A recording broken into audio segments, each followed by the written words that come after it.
तो अब हम बात करते हैं डीएनए की। तो डीएनए क्या है? सबसे पहली चीज, DNA is a double helical structure, और ये किसने क्रैक किया था ये स्ट्रक्चर? वॉटसन एंड ग्रिक ने। Watson and Greek. आप ये मेरे लेफ्ट साइड में डायग्राम देख रहे हो, ये डीएनए का, आई नो आपको देखते ही समझ में आ गया होगा कि ये डीएनए का डायग्राम है। ठीक है, तो अब हम इसको डिस्कस करते हैं कि डीएनए का डायग्राम में क्या क्या है।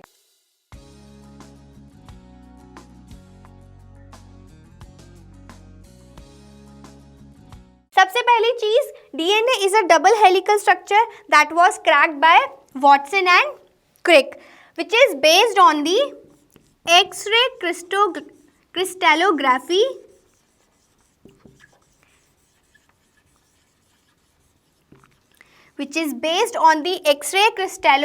results। ठीक है, अब अगर हम डबल स्ट्रैंडेड की बात कर रहे हैं तो ये आप यहाँ पे देख रहे हो डबल स्ट्रैंडेड डीएनए है। एक स्ट्रैंड आपका ये जा रहा है और एक स्ट्रैंड आपका ये जा रहा है, राइट। सो डबल स्ट्रैंडेड डीएनए है। ठीक है, अब जो इसकी हेलिक्स स्ट्रक्चर है, ठीक है, हमने बोला हेलिकल स्ट्रक्चर है, अब इसका जो हेलिक्स है वो दो पार्ट पे, उसके दो एक्सटर्नल ग्रूव्स हैं, जैसे कि आप देख रहे हो यहाँ पे, एक आपका मेजर ग्रूव है और एक आपका माइनर ग्रूव है। ठीक है, अब जो इसका डायामीटर होता है डीएनए का, वो डीएनए का डायामीटर मतलब ये वाला पार्ट, और मैं कहूँ ये वाला पार्ट, तो ये होता है आपका 20 एंगस्ट्रॉम। एंगस्ट्रॉम ये है, angstrom is the unit, 20 angstroms. ठीक है, अब ये क्या है? It is a unit of length which is equal to the 100 millionth of a centimeter, and it is used mainly to express wavelength and interatomic distances। ठीक है, अब इसका जो ये एक हेलिकल टर्न की अगर मैं बात करूँ, ये यहाँ से स्टार्ट हुआ यहाँ पे और फिर ये टर्न, तो इन दोनों टर्न के बीच का जो डिस्टेंस होता है वो 34 एंगस्ट्रॉम होता है। आपका ये वाला जो डिस्टेंस होता है ये 10 एंगस्ट्रॉम होता है, और इसको आप मेजर ग्रूव बोलते हैं और इसको आप माइनर ग्रूव बोलते हैं। ठीक है, ये क्लियर हो गया। नाउ अगर हम बात कर रहे हैं डीएनए की, तो each strand of DNA is composed of repeating units of nucleotides, क्योंकि हमने आपको बताया कि ये न्यूक्लियोटाइड से बना है। ठीक है, तो अगर हम न्यूक्लियोटाइड्स की बात कर रहे हैं तो each strand of DNA is composed of repeating units of nucleotides. अब न्यूक्लियोटाइड्स क्या है और इसका स्ट्रक्चर क्या है, हम ये बात करते हैं। यहाँ तक आप सबको क्लियर होगा कि हमने क्या क्या डिस्कस किया, कि किस तरीके से मेंडल ने एक्सपेरिमेंट किया, फिर फ्रेडरिक ने कैसे उसका एक्सपेरिमेंट करके उसको बताया कि वो डेंस एरिया न्यूक्लिन था, और वो न्यूक्लिन नहीं, वो डीऑक्सीराइबो न्यूक्लिक एसिड था। ठीक है, अब हम बात करते हैं स्ट्रक्चर ऑफ न्यूक्लियोटाइड्स की, और we can say that structure of polynucleotide chain, क्योंकि एक न्यूक्लियोटाइड से तो बनता नहीं है डीएनए, बहुत सारी रिपीटिंग यूनिट्स होती हैं, इसलिए उसको पॉलीन्यूक्लियोटाइड चेन बोलते हैं। So let's talk about the structure of polynucleotides chain. ठीक है, अब ध्यान से ये सब देखना, क्योंकि ये जो मैं आपको इंट्रोडक्शन दे रही हूँ आज इस चैप्टर का, इसमें से बहुत सारे एमसीक्यूज निकल के आते हैं जो आपके बहुत सारे एंट्रेंस एग्जाम में भी काम आते हैं, और इवन एग्जाम में भी आपके फिल इन द ब्लैंक्स में आ जाते हैं, वन वर्ड क्वेश्चन में ये सब चीज़ें आ जाती हैं। तो हर एक चीज़ को आप नोट डाउन करते चलिए। Right now, structure of polynucleotide chain is composed of 3 components. अब वो कॉम्पोनेंट्स कौन कौन से हैं? अगर हम पहले कंपोनेंट की बात करें तो एक है आपका नाइट्रोजीनस बेस, राइट। एक है आपका कंपोनेंट पेंटोज शुगर, और एक कंपोनेंट है आपका फॉस्फेट ग्रुप। अब बेसिकली जो न्यूक्लियोटाइड है वो इन तीनों चीज़ों को मिला के बना है। अब अगर हम नाइट्रोजीनस बेसिस की बात करें तो नाइट्रोजीनस बेसिस में आपके अगेन दो कैटेगरीज हैं। पहली है आपकी प्यूरीन्स और दूसरी है आपकी पायरामिडाइंस।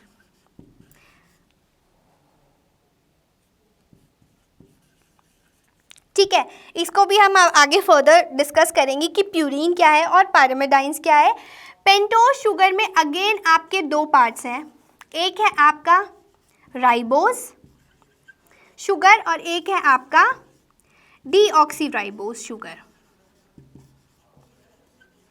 ठीक है, और एक आपका हो गया थर्ड कंपोनेंट फॉस्फेट ग्रुप। अब हम डिस्कस करते हैं कि सबसे पहले राइबोज और डीऑक्सीराइबोज क्या होता है और उसका स्ट्रक्चर कैसे होता है। ठीक है, तो अगर हम राइबोज की बात करें तो दोनों के स्ट्रक्चर आप देखो, राइबोज शुगर और डीऑक्सीराइबोज शुगर। देखो, क्योंकि हमने पेंटोज शुगर की बात की है तो पेंट मतलब 5, दैट मीन्स ये आपका पेंटोज शुगर है। यहाँ पे आपका हम लगा देते हैं ये HOH HOH।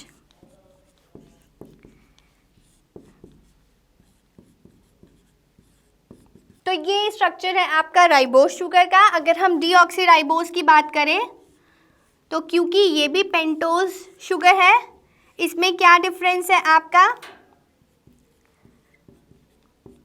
यहाँ पे दोनों में हाइड्रोजन होता है।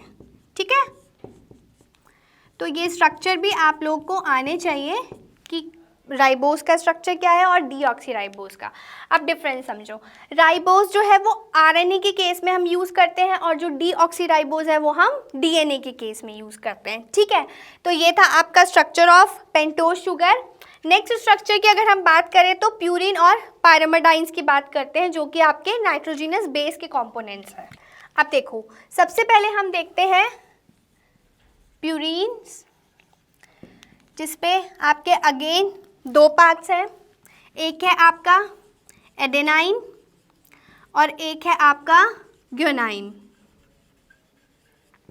ठीक है, दूसरा था आपका नाइट्रोजिनस बेस में पायरामिडीन्स, राइट, जिसमें आपके 3 पार्ट्स हैं, एक है आपका साइटोसाइन, एक है आपका थायमाइन और एक है आपका यूरेसिल। अब ये जो थायमाइन और यूरेसिल है, ठीक है, थायमाइन और साइटोसाइन डीएनए के केस में यूज होते हैं। जब हम डीएनए की बात करेंगे तो ये दोनों यूज होंगे और जब हम आरएनए की बात करेंगे तो थायमाइन की प्लेस पे आपका यूरेसिल आ जाएगा। ठीक है, अब चलो एक स्ट्रक्चर भी देख लेते हैं कि एडेनाइन, ग्यूनाइन, साइटोसाइन, थायमाइन और यूरेसिल कैसे दिखते हैं। सबसे पहली चीज़, जब हम एडेनाइन और ग्यूनाइन की बात करते हैं तो it is a heterocyclic aromatic organic compound. Chemistry में आपने ऑर्गेनिक केमिस्ट्री में ये सब चीज़ें पढ़ी हैं, एरोमेटिक क्या होता है और हेट्रोसाइक्लिक क्या होता है। तो ये दोनों ही, प्यूरिन और पायरामिडाइन दोनों ही हेट्रोसाइक्लिक एरोमेटिक ऑर्गेनिक कंपाउंड है। जो एडेनाइन और ग्यूनाइन है वो 9 मेंबर्ड रिंग है और जो साइटोसाइन, थायमाइन और यूरेसिल है ये 6 मेंबर्ड रिंग है। अब केमिस्ट्री में आपने ये चीज़ भी पढ़ी हुई है कि 9 मेंबर्ड रिंग क्या होता है और 6 मेंबर्ड रिंग क्या होता है। मैं एक बार फिर भी आपको बता देती हूँ। 9 मेंबर्ड रिंग का मतलब है बेंजीन का स्ट्रक्चर आपको मालूम है ना, ये होता है। अब यहाँ पे ये 6 हुए, 1 2 3 4 5 6 7 8 9, दिस इज 9 मेंबर्ड रिंग। और अगर हम 6 की बात करें तो बेंजीन का जो स्ट्रक्चर होता है वो 6 मेंबर्ड रिंग होता है। ठीक है, अब अगर हम एडेनाइन की बात करें तो एडेनाइन का स्ट्रक्चर, अब एक बार इन सबके स्ट्रक्चर्स मैं आपको ड्रॉ करके दिखा देती हूँ कि एडेनाइन का स्ट्रक्चर क्या है, ग्यूनाइन का क्या है, साइटोसाइन का क्या है, थायमीन का क्या है और यूरेसिल का क्या है। ठीक है, तो देखो ये हैं आपके structures, adenine, guanine, cytosine, thymine और यूरेसिल। आप लोग को मालूम है कि जो एडेनाइन और ग्यूनाइन है वो प्यूरीन है, और जो साइटोसाइन, थाइमिन और यूरेसिल है ये आपके पायरिमिडीन्स हैं, राइट। अब थाइमिन और यूरेसिल में क्या डिफरेंस है? थाइमिन हम डीएनए के केस में यूज करते हैं और यूरेसिल हम आरएनए के केस में यूज करते हैं। तो ये 9 मेंबर्ड रिंग हो गए प्यूरीन और ये आपके 6 मेंबर्ड रिंग हो गए पायरिमिडाइंस। ये स्ट्रक्चर आप नोट कर लो क्योंकि ये इंपॉर्टेंट है और कभी कभी एग्जाम में ये आ जाता है स्ट्रक्चर ड्रॉ करने के लिए। तो आपको मालूम होना चाहिए कि एडेनाइन ग्यूनाइन का क्या स्ट्रक्चर है। बहुत ज़्यादा डिफरेंस बिल्कुल नहीं है। 9 मेंबर्ड रिंग में आपको मालूम है यहाँ पे सेम है नाइट्रोजन के केस में। एडेनाइन और ग्यूनाइन में यहाँ पे डबल बॉन्ड O है और यहाँ पे आपका NH2 है, ठीक है। अगर हम साइटोसाइन, थाइमिन और यूरेसिल की बात करें तो इन तीनों का स्ट्रक्चर भी ऑलमोस्ट सिमिलर है। डिफरेंस कहाँ पर है? साइटोसाइन के केस में यहाँ पे NH2 ऐड है और थाइमिन और यूरेसिल के केस में डबल बॉन्ड O है, ठीक है। अब एक और चीज़, क्योंकि हम इन न्यूक्लियोटाइड्स की बात कर रहे हैं, आपको मालूम है कि जो हमारा डीएनए है वो पॉलीन्यूक्लियोटाइड चेन है, राइट। तो इसमें कैसे ये सारे प्यूरीन और पायरिमिडाइन जुड़े हुए होते हैं ये आपको याद रखना है। फॉर एग्जाम्पल देखो, ये जो मैंने आपको बॉन्ड ये ड्रॉ किए हैं ये और कुछ नहीं, यहाँ पे ये न्यूक्लियोटाइड्स अटैच होते हैं। फॉर एग्जाम्पल अगर हम एडेनाइन की बात करें तो एडेनाइन हमेशा बॉन्ड बनाता है थाइमीन के साथ, ठीक है, और साइटोसाइन हमेशा बॉन्ड बनाता है ग्यूनाइन के साथ। मैं इनका एक इनिशियल लेटर और इनिशियल लेटर से ही ये रिप्रेजेंट किए जाते हैं। एडेनाइन का A, ग्यूनाइन का G, साइटोसाइन का C, थाइमाइन का T और यूरेसिल का U। और यूरेसिल आपको मालूम है आरएनए के केस में यूज किया जाता है which is a single strand alpha helical structure. अब एक और चीज़, आपको ये तो समझ में आ गया कि A के साथ T होता है, C के साथ G होता है, लेकिन ये दोनों आपस में जो लिंक्ड करते हैं, ये जो बॉन्ड बनाते हैं, ये कौन सा बॉन्ड बनाते हैं? ये आपका हाइड्रोजन बॉन्ड बनाते हैं। हाइड्रोजन बॉन्ड से ये लिंक्ड होते हैं आपके। फॉर एग्जाम्पल अगर मैं एडेनाइन और थाइमीन की बात कर रही हूँ तो इन दोनों के बीच में 2 हाइड्रोजन बॉन्ड होते हैं, double bond, 2 hydrogen bond thymine. और अगर मैं साइटोसाइन और ग्वानाइन की बात करूँ तो इनके बीच में आपके ट्रिपल बॉन्ड होते हैं, ट्रिपल हाइड्रोजन बॉन्ड होते हैं। तो इस तरीके से ही इनको रिप्रेजेंट किया जाता है कि A डबल बॉन्ड T और C ट्रिपल बॉन्ड G, और ये क्या है आपके हाइड्रोजन बॉन्ड्स। क्लियर? तो ये आपका स्ट्रक्चर था पॉलीन्यूक्लियोटाइड चेन का स्ट्रक्चर। तो ये आपको समझ में आ गए स्ट्रक्चर। अब हम एक देख लेते हैं कि हमने अभी तक क्या क्या पढ़ा डीएनए के बारे में। आपको मालूम है कि डीएनए की फुल फॉर्म क्या है? Deoxyribonucleic acid which is a long chain of polynucleotides. अगर हम न्यूक्लियोटाइड्स की बात करें तो बहुत सारे न्यूक्लियोटाइड्स मिलके डीएनए को बनाते हैं, ठीक है। Now there are 2 type of purines. Nucleotide में हमने नाइट्रोजीनस बेस पढ़ा, पेंटोज शुगर पढ़ा और फॉस्फेट ग्रुप पढ़ा। नाइट्रोजीनस बेस की बात करें तो हमने प्यूरीन और पायरिमिडाइंस पढ़ा। प्यूरीन 2 टाइप के होते हैं, एडेनाइन और ग्यूनाइन, और पायरिमिडीन्स 3 टाइप्स के होते हैं, साइटोसाइन, थाइमिन और uracil. Uracil is only found in RNA and thymine is only found in DNA. Now DNA is a negatively charged due to the presence of negatively charged phosphate group. आपको मालूम है कि जो DNA बनता है वो phosphate group भी होता है उसके साथ। तो ये जो phosphate group होता है ये negatively charged होता है, इसकी वजह से जो DNA होता है वो भी negatively charged होता है। करेक्ट। अब न्यूक्लियोटाइड्स जुड़ते कैसे हैं? देखो, जो बेस होता है, जो नाइट्रोजीनस बेस होता है वो पेंटोज शुगर से कनेक्टेड होता है थ्रू एन ग्लाइकोसाइडिक बॉन्ड, और जो आपका पेंटोज शुगर होता है वो फॉस्फेट से जब जो लिंक्ड होता है वो किस बॉन्ड से लिंक्ड होता है? फोस्फोडाइस्टर बॉन्ड, जिसको हम रिप्रेजेंट करते हैं 3' to 5' फोस्फोडाइस्टर बॉन्ड। अब चलो ठीक है, काम करते हैं कि ये तो आपको समझ में आ गया। अब नाइट्रोजीनस बेस पेंटोज शुगर और फॉस्फेट ये आपस में कैसे लिंक करते हैं उसका डायग्राम मैं आपको बता देती हूँ। आपको क्लियर हो जाएगा कि जितने भी न्यूक्लियोटाइड्स हैं वो किस तरीके से कनेक्टेड होते हैं। एक और चीज़ है, उस डायग्राम को बनाने से पहले मैं आपको बताती हूँ कि ये जो पॉलीमर होते हैं ये इस तरीके से फॉर्म्ड होते हैं कि जो एक आपको मिलता है फ्री फॉस्फेट ग्रुप जो कि आपको 5' एंड पे मिलता है, 5' एंड ऑफ पॉलीन्यूक्लियोटाइड चेन, और जो दूसरा एंड आपका होता है वो उसमें होता है आपका 3' ग्रुप जो आपको फ्री मिलता है, which is refer to as 3' end of the polynucleotide chain. तो मैं इसको रब कर रही हूँ और हम एक बार देख रहे हैं कि न्यूक्लियोटाइड्स में ये तीनों चीज़ें कैसे कनेक्ट होती है। ठीक है, तो अब देखो कि न्यूक्लियोटाइड्स में बेसिस, पेंटोज शुगर और फॉस्फेट ग्रुप कैसे कनेक्ट होते हैं। ठीक है, आप लोग को मालूम है पेंटोज शुगर का डायग्राम ये था डीऑक्सीराइबोस का। ठीक है, यहाँ पे आपका H होता है, यहाँ पे आपका HOH होता है, यहाँ पे भी आपका H होता है, यहाँ पे H होता है और यहाँ पे CH2OH होता है। राइट, अब ये पेंटोज शुगर है, इसके साथ बेसिस जो होते हैं नाइट्रोजीनस बेसिस वो यहाँ पर होते हैं, और जो फॉस्फेट ग्रुप कनेक्ट होता है उसके साथ वो यहाँ होता है। तो ये आपका फॉस्फेट ग्रुप हो गया, ये आपका पेंटोज शुगर हो गया और ये आपका बेसिस हो गया।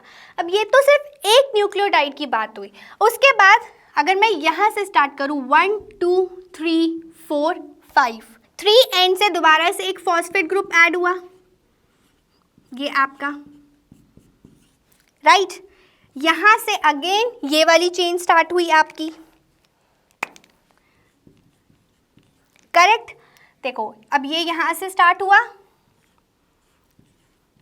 अगेन यहाँ पे आपका एक पेंटोज शुगर हुआ, यहाँ पे आपका बेस आ गया। बेस कोई भी हो सकता है, नाइट्रोजीनियस बेस में प्यूरीन भी हो सकता है, पायरिमिडाइन भी हो सकता है। ठीक है, तो ये आपका यहाँ पे हो गया बेस और फिर पेंटोज शुगर से फिर से आपका फॉस्फेट वाला। अब जो मैंने आपको दो बॉन्ड्स की बात की, जब न्यूक्लियोटाइड्स आपस में अटैच होते हैं, ठीक है, लिंक करते हैं नाइट्रोजीनस बेस के साथ, तो उस बॉन्ड को हम बोलते हैं, ये वाला बॉन्ड, इसको हम बोलते हैं N glycosidic bond. That means when a pentose sugar is or are linked to the nitrogenous bases through a N-glycosidic bond. अब दूसरी चीज़, जब एक पेंटोज शुगर और एक फॉस्फेट ग्रुप आपस में जॉइंट होते हैं तो वो किस बॉन्ड से जॉइंट होते हैं? वो बॉन्ड है आपका ये और ये। फॉस्फेट ग्रुप कनेक्ट कर रहा है पेंटोज से, ये बॉन्ड होता है आपका फॉस्फोडाइस्टर बॉन्ड।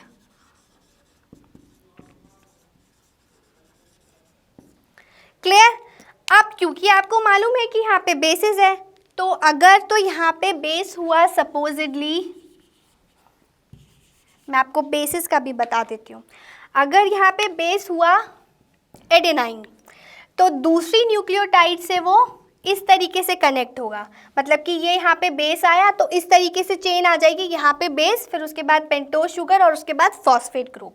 और अगर यहाँ पे अगर साइटोसाइन हुआ तो 3 हाइड्रोजन बॉन्ड से वो ग्यूनाइन से अटैच होके, तो इस तरीके से ये सारे जो तीनों आपके न्यूक्लियोटाइड्स हैं ये एक चेन फॉर्म कर लेते हैं। ठीक है, यहाँ पे लास्ट में अगर मैं बात करूँ फॉस्फेट ग्रुप की और OH ग्रुप की, तो एक एंड पे आपका 5 वाले एंड पे आपका एक फॉस्फेट ग्रुप फ्री होता है, ठीक है, जिसको हम बोलते हैं 5' एंड ऑफ पॉलीन्यूक्लियोटाइड चेन,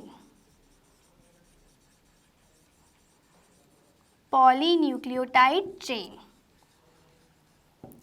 और एक ग्रुप आपका जो फ्री होता है वो 3OH ग्रुप होता है, जिसको हम बोलते हैं 3' एंड ऑफ पॉलीन्यूक्लियोटाइड चेन। तो ये था आपका DNA का स्ट्रक्चर। आगे और भी बहुत सारी वीडियोस में हम सिर्फ इसी चैप्टर की बात करने वाले हैं, क्योंकि हम ये चैप्टर बहुत डीपली में पढ़ेंगे, आपका एक एक कॉन्सेप्ट क्लियर करेंगे। तो ये आज की वीडियो के लिए ये यहाँ पे ख़त्म होता है। नेक्स्ट वीडियो में हम नेक्स्ट टॉपिक के साथ मिलेंगे। Till then keep revising.